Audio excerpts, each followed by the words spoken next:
I predict Trump is going to have some type of collapse within the next 12 months at the current trajectory. I'm not saying he's going to collapse. I'm saying if he doesn't take his foot off the gas pedal, I guarantee you, and I've got stamina, way better than most people. If I had Trump's job at 51 for a month, I would have a nervous breakdown.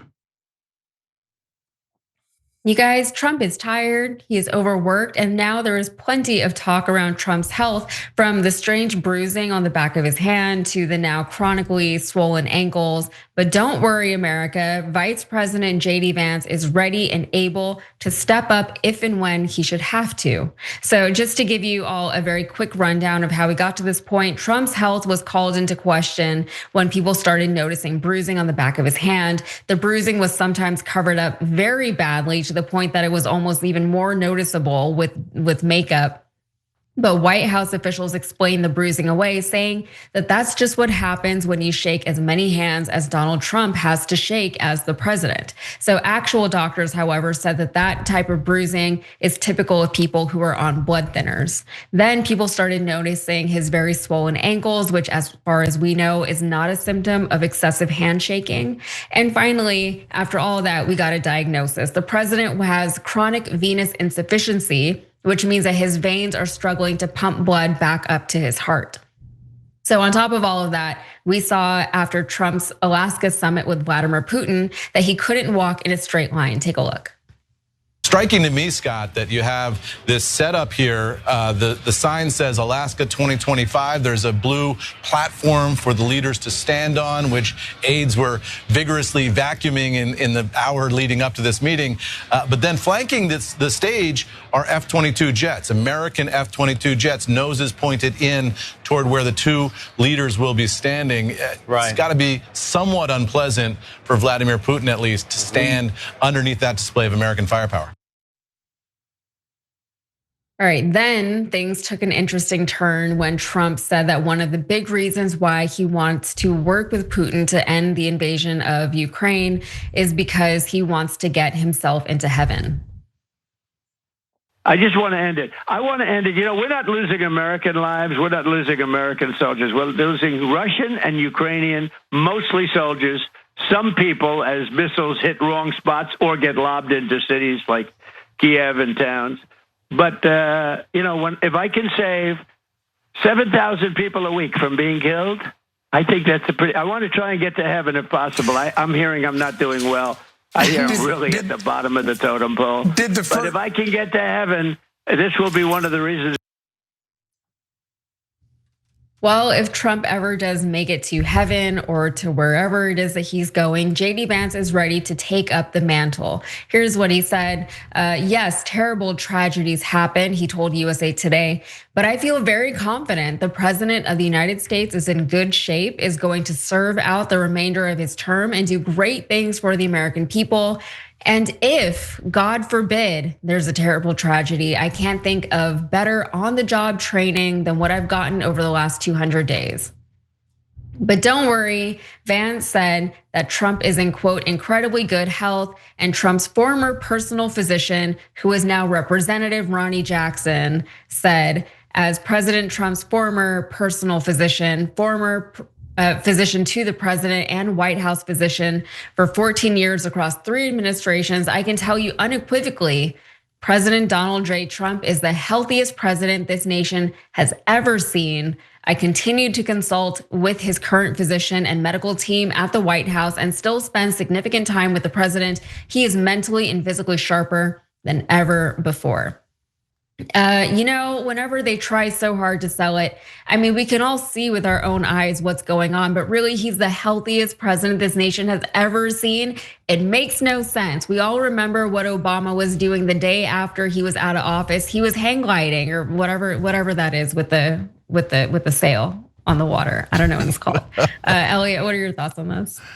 Yeah, I mean, it also reminds me a little bit of the Democratic Party last year when they were telling everyone that Biden was just the sharpest he's ever been, and clearly he wasn't. I think that Trump right now with these lies that this administration is putting out are just so kind of comical. The idea that he's doing because he's bruised because he's shaken too many hands. Like he has a reputation for shaking hands in a way where he grabs someone really hard and pulls them into him. I don't see him being a person who's going to have his hand shaken incredibly hard by other people. So the lies are just kind of comically bad, I think. And it shows, it reminds me of like an episode of Game of Thrones where you're like, okay, we have to pretend that the king is healthy. And JD Vance is a perfect little loyal squire who is going to say, you know, he's the sharpest, he's the healthiest, but also I'm ready to take up the crown, whatever it happens.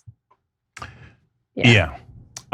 Guys, I got great news for you. I'm the most fit talk show host in the nation, okay? I weigh 175, I'm 6'2". It's okay, I got my personal doctor who is nicknamed the Candy Man to vouch for me. Like Republicans, you really believe in Dr. Ronnie Jackson? I'm not kidding, they used to call him the Candy Man for all the pills he handed out when he was at the White House. He's the one that was like this sweaty mess. And he's like, Trump is in great shape in the White House. And he hasn't actually been his doctor in like a decade. And he's like, greatest, most fit guy. Come on, it's so over the top, it's so dumb. But now to the heart of the issue. Do they know something we don't know? That's Trump twice talking about getting into heaven, all of a sudden out of nowhere. And remember, Trump has verbal diarrhea. Something's in his head, it's gonna come out of his mouth, right?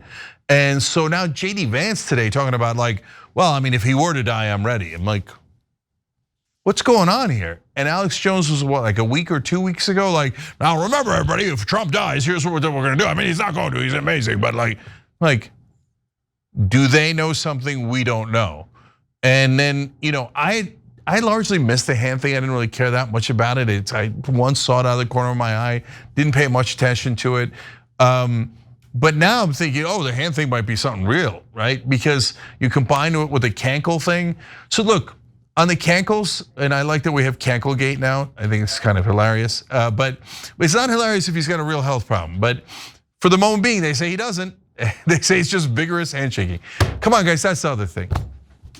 Really, please tell me you're not gonna believe that he got that from vigorous handshaking.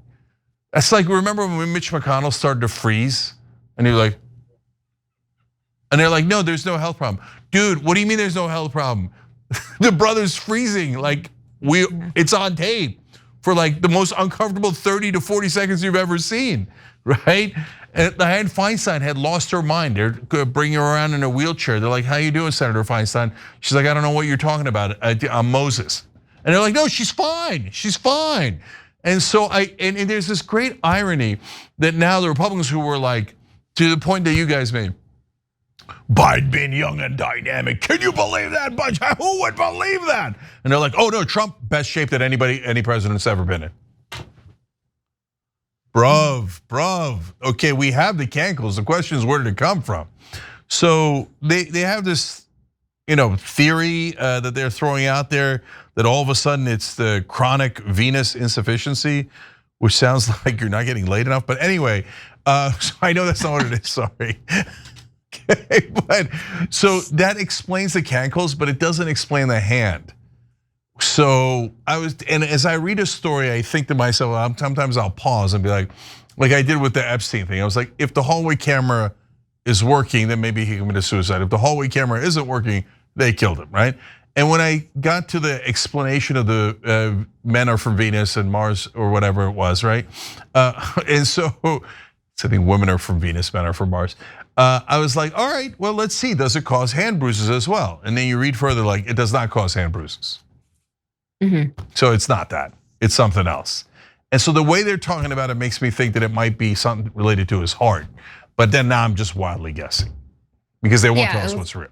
Yeah, they did say it might have something to do with the blood thinners that he's on. So yeah, it could be indicative of something more serious going on, but we're never gonna hear about it from them because all we hear is that this man who is obviously unhealthy, even before all of this, he was not exactly the picture of health, like he eats McDonald's all day and he eats well-done steaks with ketchup, which I know is not necessarily an unhealthy habit, but it's a gross habit and I don't like it, so.